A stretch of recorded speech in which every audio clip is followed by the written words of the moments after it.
Today, we will be interviewing the man who is making my life much easier these days, our new executive vice president, moderator of all things moderate, and the awareness guru of Cincinnati, which is a play on the way Mike has always introduced me. But yeah, Michael Hartke. Michael, why are you the EVP of infotex? Well, I like to believe I'm the best man for the job. And I think that, we did an extensive search looking inside the company and outside the company. And, going back, there was essentially a finding that, that we had to create a succession plan and had to figure out the best route to give infotex the best opportunity to succeed with that succession plan. So after looking inside and outside our organization, Dan and Stacy doing what they always do, and really looking under every possibility, under every rock, and under everybody's skin. I rose to the top. Well, and I mean, what's kind of interesting is that you talked about the finding as being a finding for a succession plan.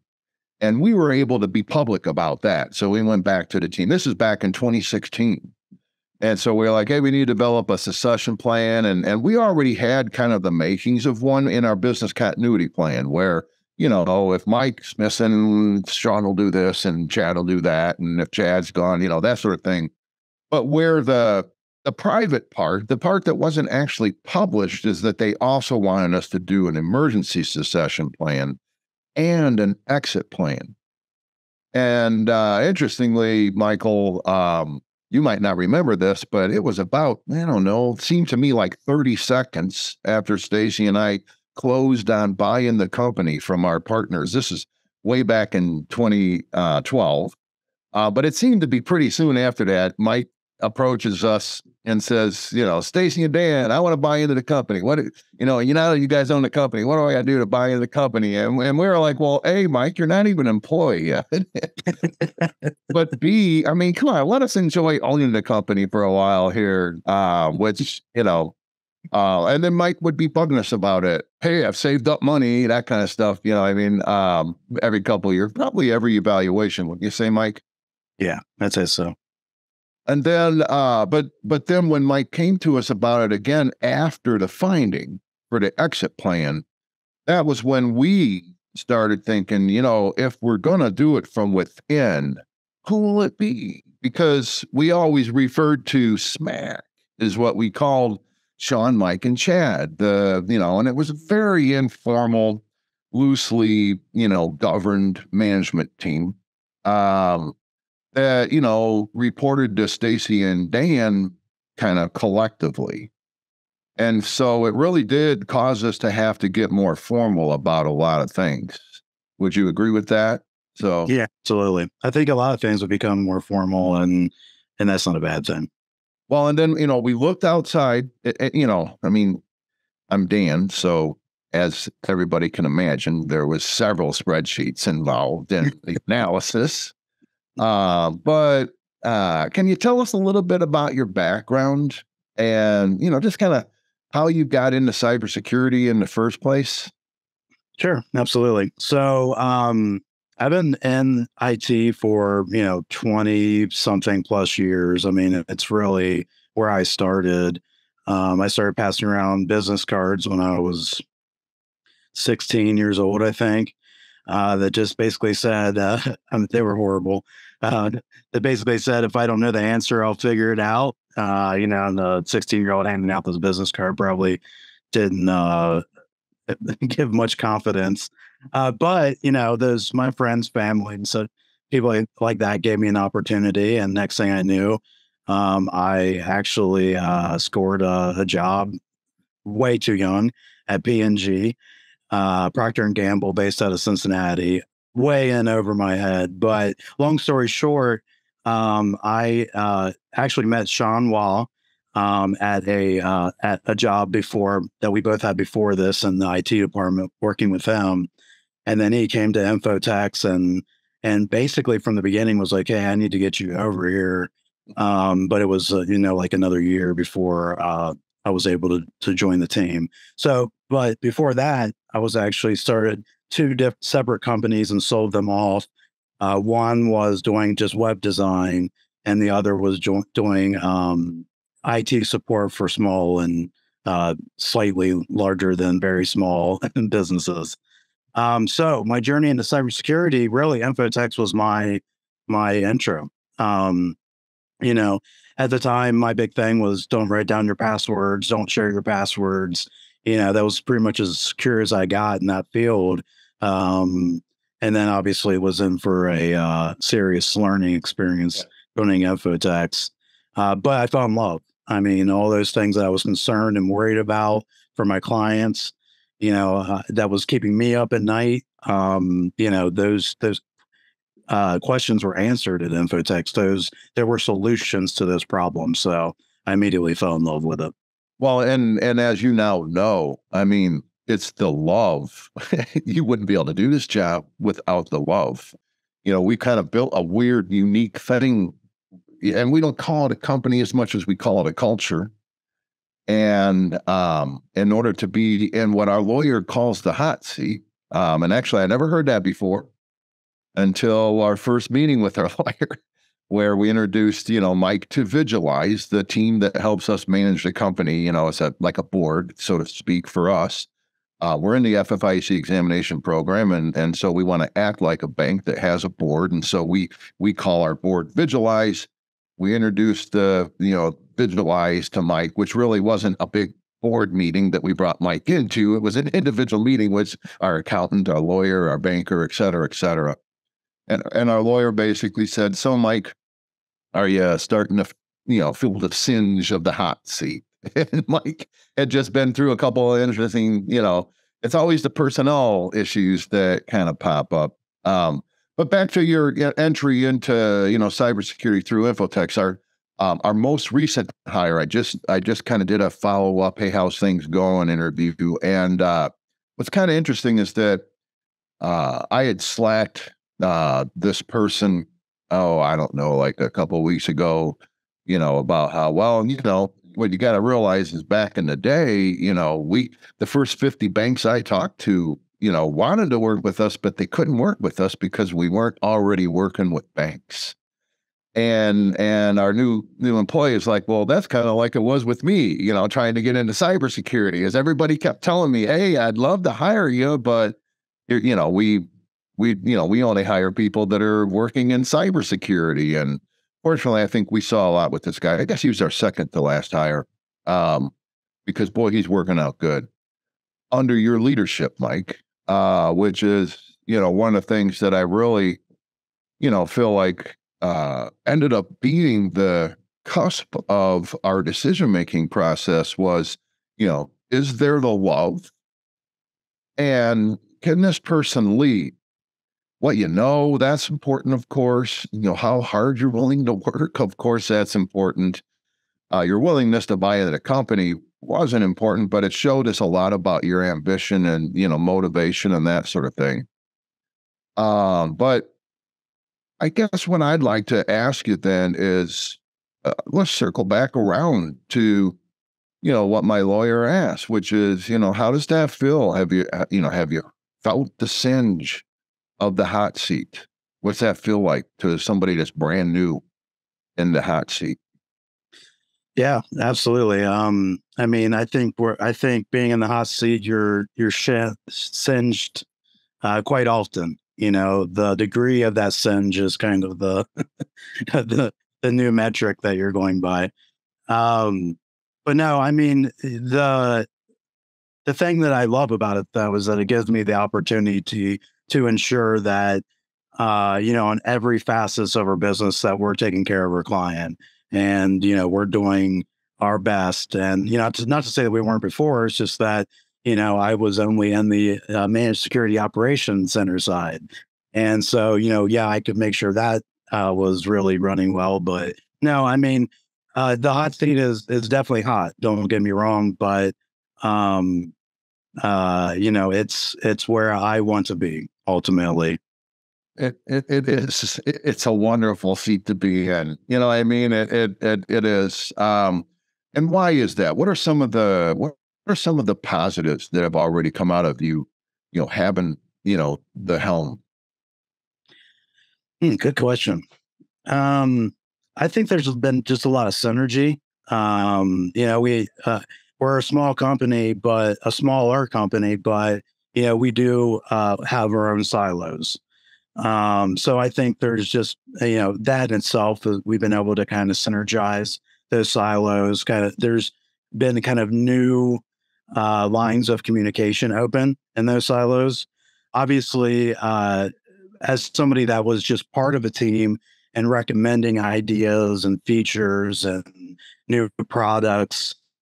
Now I'm kind of the guy deciding if those new features and products are good. So obviously, that's really exciting, and I think that's a pro personally. But yeah, obviously, for me, I think it's just about making sure that our clients are always getting the best support they possibly can, and we're constantly doing everything we can to exceed expectations.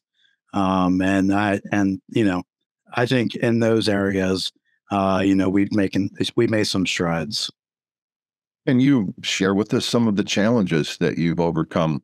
It's been about a year, even though we announced my semi-retirement and Mike's taken over of the helm, in December, right? So it's been about 6 months ago. And really we conveyed to Mike that, hey, you're the person, I think it was like December of 2020 or so, that we've made our decision. We want you to run our company. Am I getting the time frame? And so there's been plenty of chances for Mike to learn, by us trying to teach Mike as much as we can. It's amazing how much information that guy can vacuum up. But then B, making mistakes because some of the information got vacuumed in backwards or whatever, right? So come on, let's share some of the challenges that a guy stepping into a pinnacle role like yours.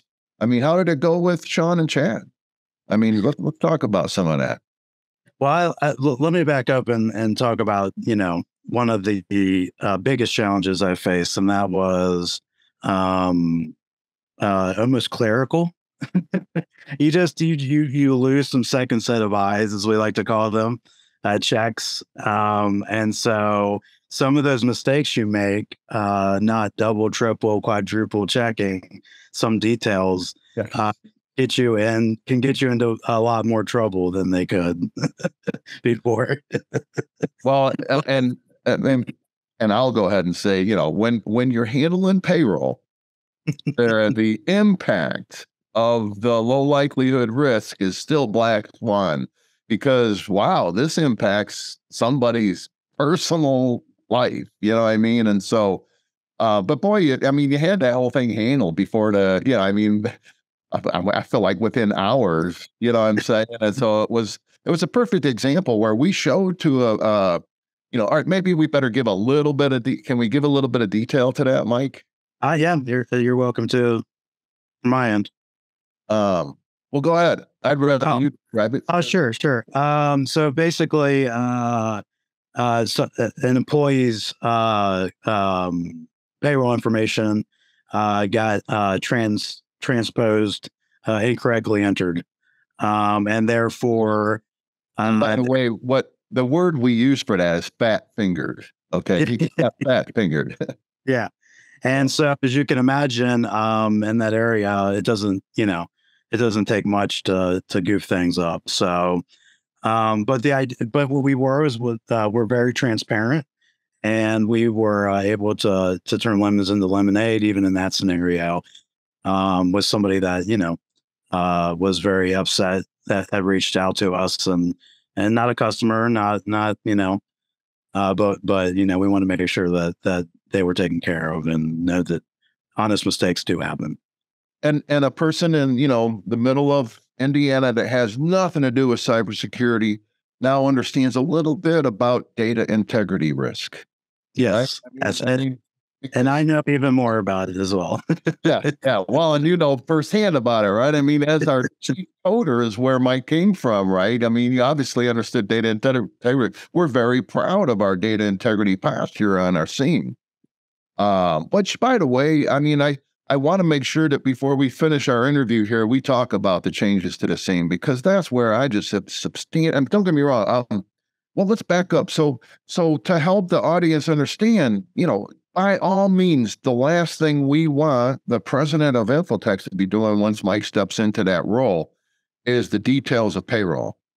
But what Mike's been going through is we want him to learn every single corner of the details of every single corner of this business as it stands now, so that we're confident that as he modifies the business, it's being, you know, it's still the culture is not shifting without our being conscious of it.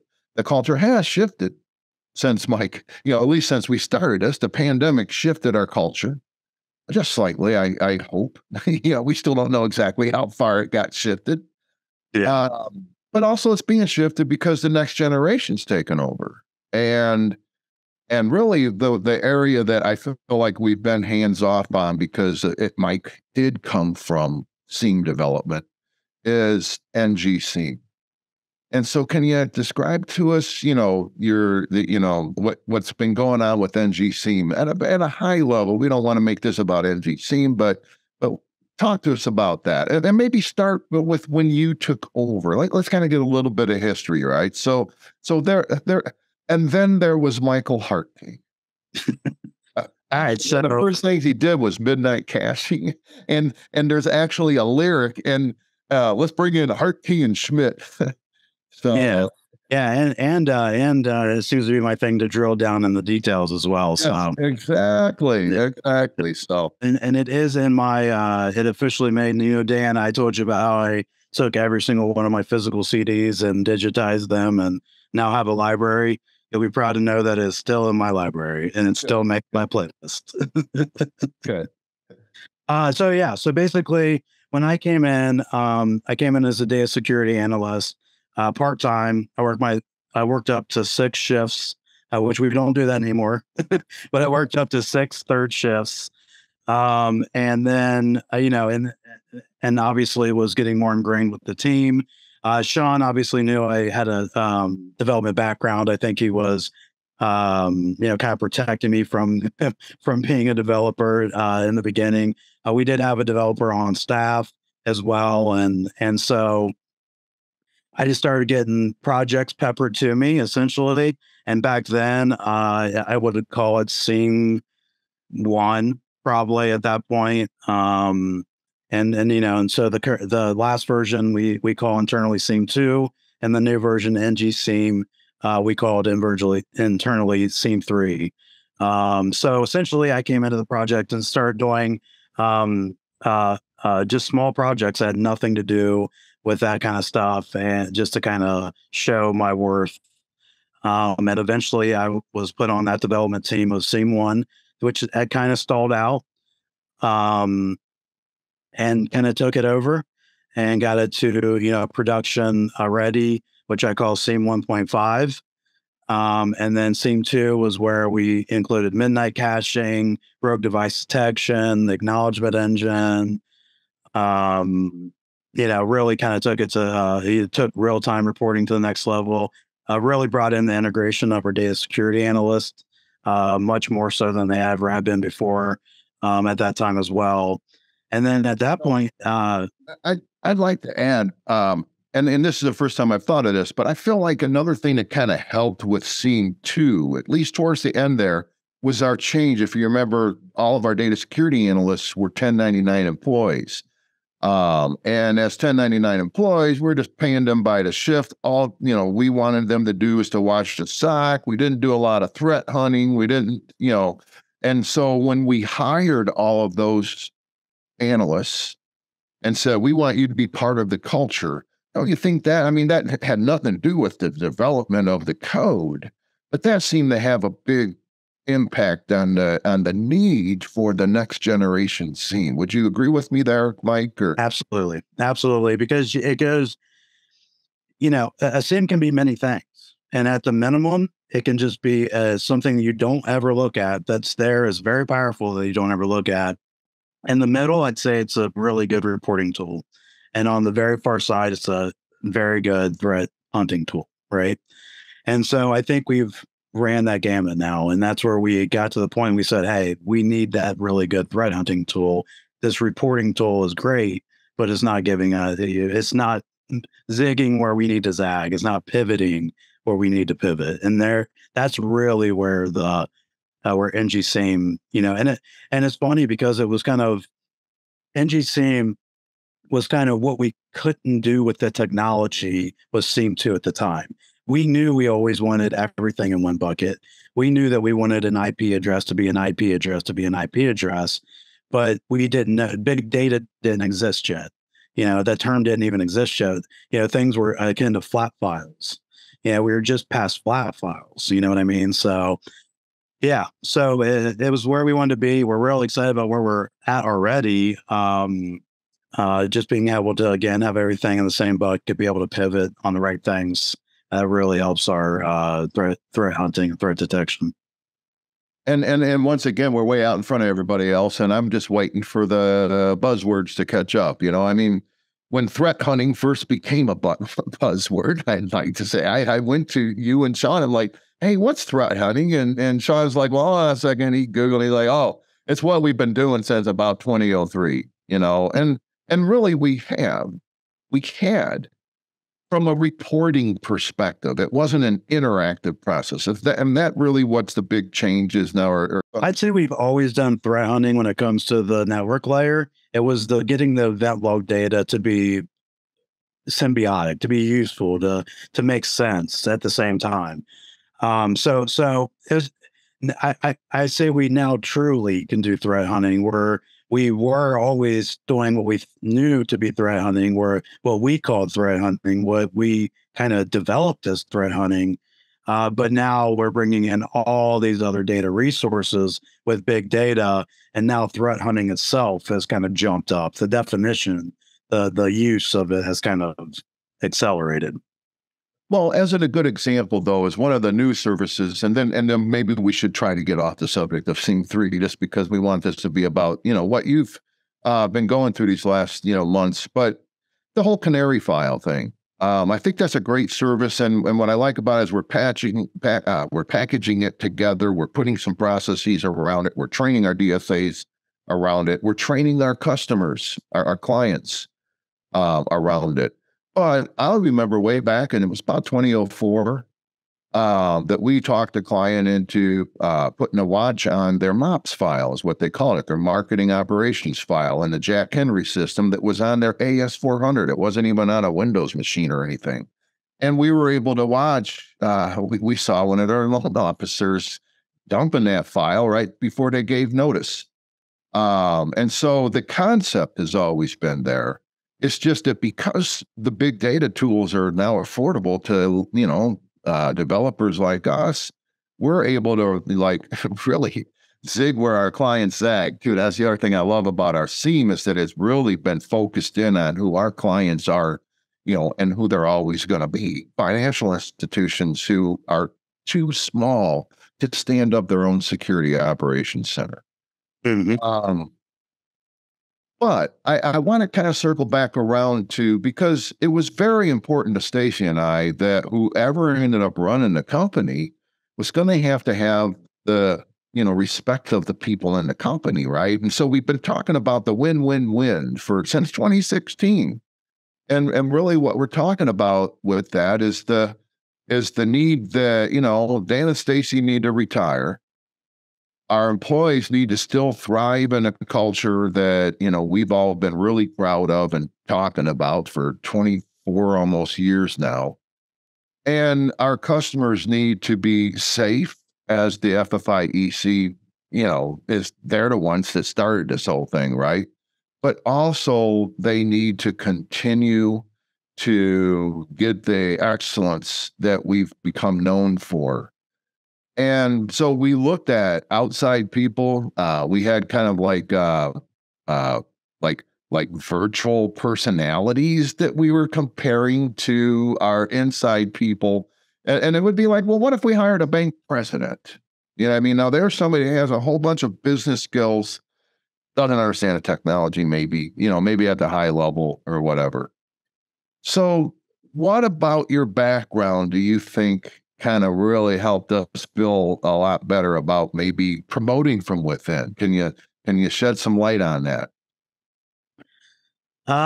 Well, I think that the fact that I've essentially, kind of started and been merged or bought out a few times, never getting big enough to have, employees, but definitely having to answer directly to customers. I think that helps a lot. I hope that you see, my ethics and transparency, and I hope that you see that I, do my best to have my finger on the pulse of the industry as well, and which is not easy and takes a lot of mentorship from great people that I try to surround myself with. So I hope I've hit on at least one of them, what you were Well, I looking mean, for.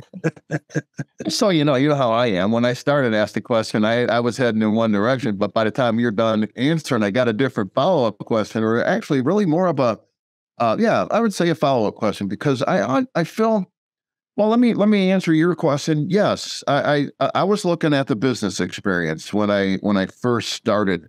We needed a leader, right? We needed the love. But what scared us about Smack was, you know, you guys handled the technology, we handled the business, right? And as you've learned, you can't divorce them; they're integrated. Yeah. Um, and yet, it was I feel when I introduced the decision to the team, and at that time, I feel like a couple people suspected it, Mhm.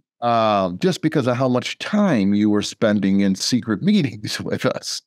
Um, and I feel like those people also were wise enough, though, to be relieved by it because people started realizing, well, wait a minute, Dan ain't going to live forever. I remember when there was a Dan isn't going to live forever energetic and just so you know, I mean, you don't want that energetic to be about yourself. Okay. You don't want to continue to think about your own demise.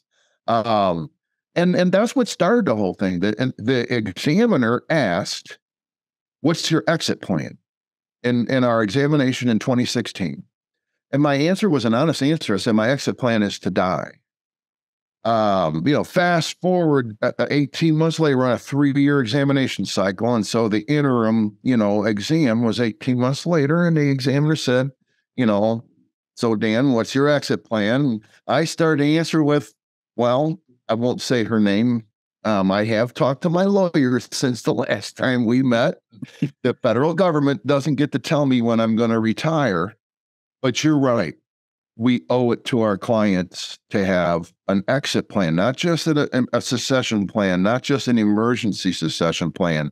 But if Dan and Stacy if our airplane was to get shot down, let's just say that, okay, now we're both, gone on an emergency basis.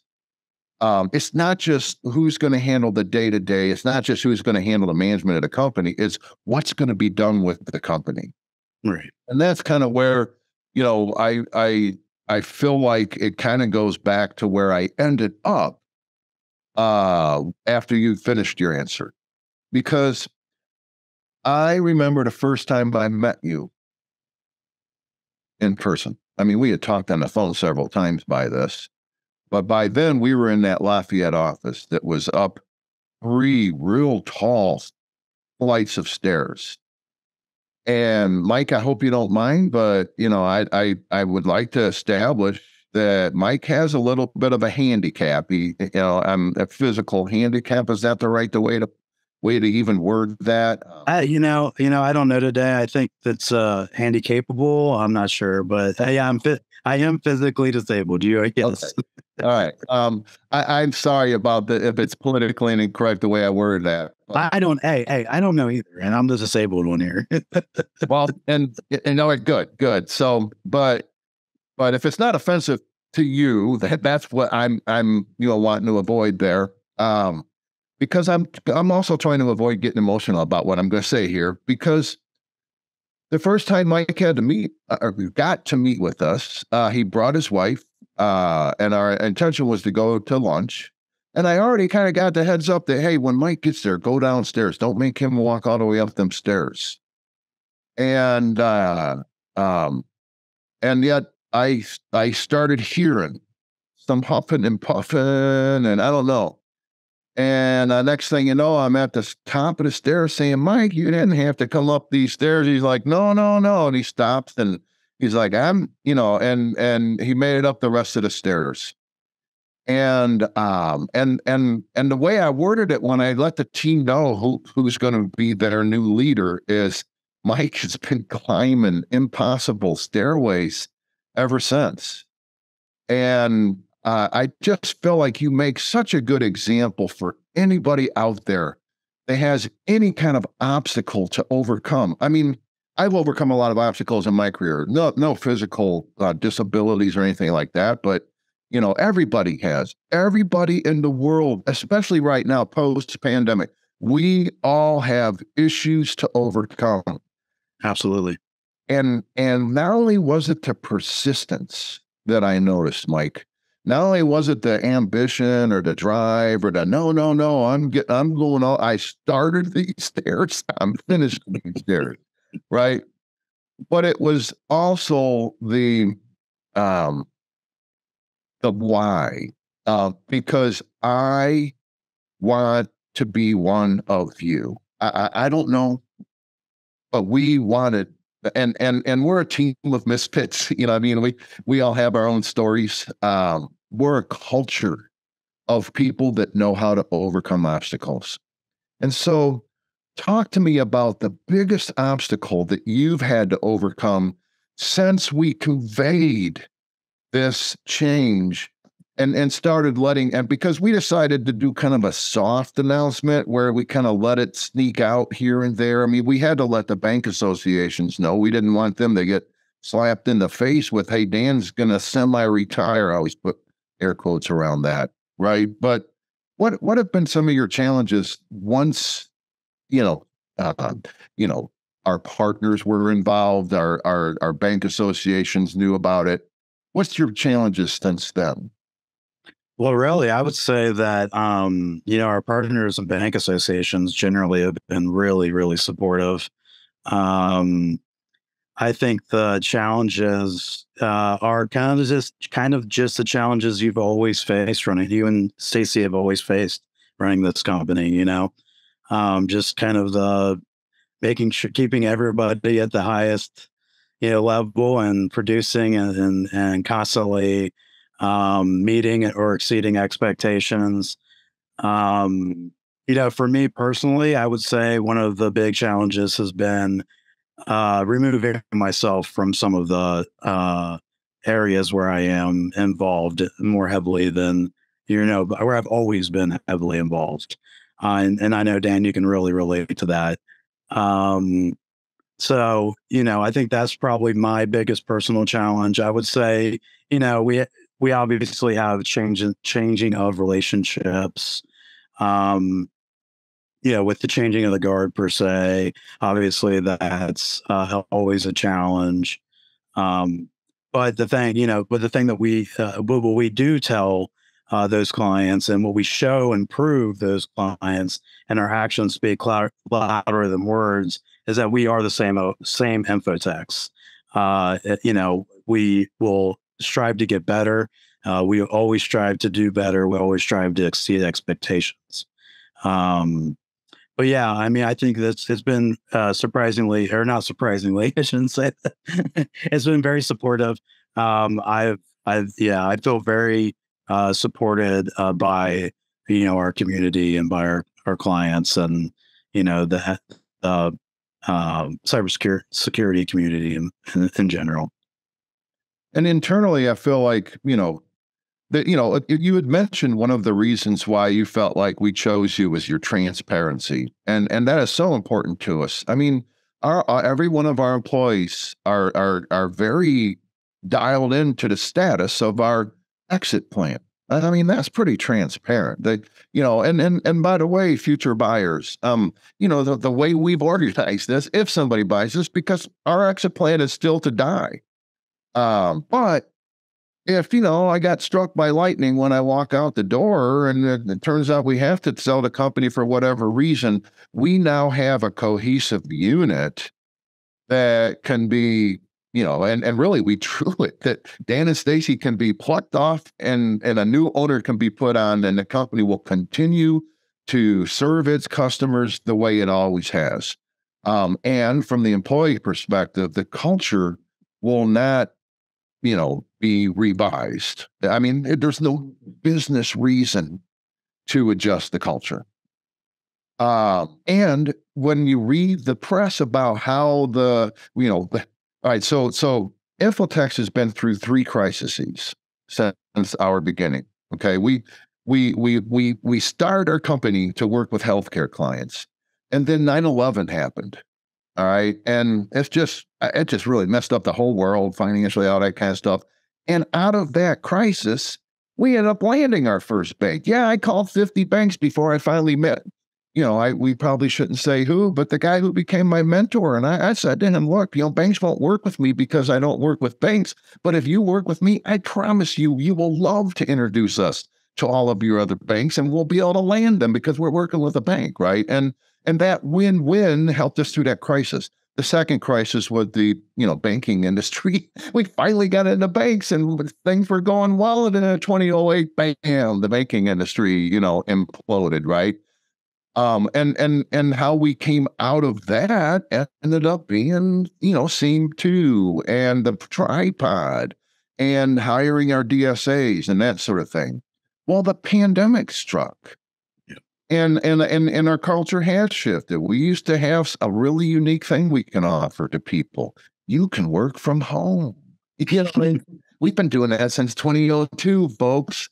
And it's no longer unique that we're offering that. But what I'm reading in the press is everybody saying that if we're going to get this to work, we have to focus in on the culture, which is what Joe Psycho said to us way back in 2003, a year after we went remote. He basically talked us into having cultural events. And it's really when we started building the culture. So that's kind of where I want to end our conversation this morning, Mike, is where is the culture going from here? You're the person now, and by the way, we define what does Mike have authority over, what does Mike not have authority over, and changing the culture, he does not have the authority over, at least yet. But having said that, let's face it, the culture is constantly changing. It's an organic, living, breathing organism. What are your thoughts in terms of our culture? Where is it going? Where's the challenges? I think the challenge is to keep everybody excited about cybersecurity without burning out. And I think that's different for every single employee. So I think, like you said, you have to have those type of incentives and you have to have, which has been something that was unique to me when I started Infotex, that we declare at least part of our vacation, at least 1 week of our vacation by Martin Luther King Jr.'s birthday. That is, I had never seen that before. It was like, hey, that was like hey, don't tell them if they don't use their vacation, they lose it. That's what I was used to seeing, and so, but what I learned really quick was that was critical. That was critical in our business to get that time away, to get that recharge that you really need. So I would say that's really what one of the main things that I'm focusing on. But above and beyond that, ultimately, a culture of transparency. No matter who makes the mistake, you tell somebody. You have a right to make that mistake. You don't have the right to keep making that mistake. But we've had that, right? Yes, you have a right. Yep. Absolutely. Yes. And that's not going to change. Exceeding expectations. I mean, that is a constantly evolving It's very easy to say, but it's constantly evolving, constantly monitored, and it needs to be constantly monitored and maintained, right? So just to kind of keep those core infotex values is a lot. But on top of that, I think I want to, continue to focus, which again, you guys have done a great job, but continue to focus on the mental health, the burnout, the love, if you, I'm horrible at this. I always mess them up, but I believe the saying is, if you do what you love, you'll never work a day in your life. And so that's kind of uh, close to where, we won't all do what we love. We all have to do things we don't love. But if we can get close as we can to that culture, I think that employees put in that extra work. They put in the 110, 120%, knowing that and feeling that. So I love the way you're ending this interview talking about love, because to me, that is really the commonality that connects all of us here at Infotex. We might not like the mundane work that sometimes we have to run into. God, the payroll. I'm sure glad that you and Stacy I hate that. It's so very detailed, and you make one little mistake and you can screw stuff up, right? Yeah. But I'm more than willing to do it if that's necessary for me to be able to get up and talk to people about cybersecurity, which is where I get to express my love, or the blog or this podcast. And the newest guy that we hired, he expresses his love by, diving in and going after that one, threat that he thought we had, found on the network there, right? And that's what gets us excited. We're like volunteer firemen, we're willing to polish those fire engines all day long, very mundane work, because we know that we will be better at putting out the fire if we're proud of the engine that drives us to it. Absolutely. And that's why we selected you, Mike, is because we felt like it was love that drove you up them steps that day. Right. So, hey, now we're really thick with cyber poetry here. And, we don't want to kill the podcast this soon. No, just kidding. But any parting thoughts? Thank you very much for your time, Mike. I really appreciate you taking time away from the hot seat to share what it's like to be in that hot seat with our audience this morning. As for parting thoughts, I, obviously would like to, thank you and Stacy in Infotex. I mean, it's funny how the smallest thing, the one person you meet, the one road you take, the one door you open, that can just completely change your life. So yeah, that's my parting thought. And I will just add to that, vice versa. The gratitude is definitely mutual, Mike. You are definitely giving us 207%. I mean, it's a lot more than 110, that's for sure. And he's got a vacation coming up, and I really hope that Mike can completely disconnect. He needs that time away, because that's how we retain the love. Yep. So with that, this has been a CyberViews interview. And by the way, anytime you hear us talk about deliverables or, giveaways, free giveaways, by the way, in any of these podcasts, please know that all you have to do is go to cyberviews.infotex.com and just search for the name of the podcast on that page, and you'll find there the deliverables that will help you get started on some of the action items that might have arisen out of this podcast.